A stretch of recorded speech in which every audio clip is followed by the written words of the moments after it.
Power എന്ന ഭാഗത്തുള്ള wire A C കറണ്ടും, പമ്പ് എന്ന് എഴുതിയ ഭാഗത്തുള്ള വയർ മോട്ടറിനും കൊടുക്കേണ്ടതാണ്.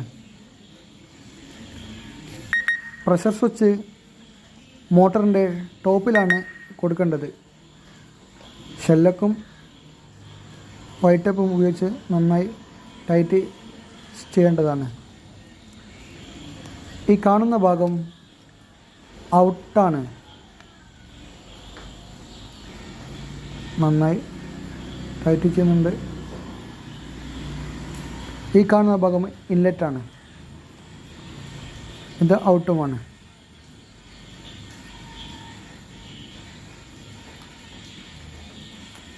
ഇതാണ്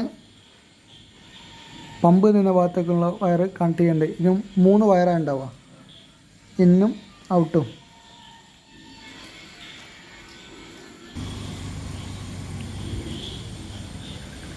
പൈപ്പിന് കൊടുക്കുമ്പോൾ യൂണിയൻ കണക്ടറിട്ട് കൊടുക്കുക.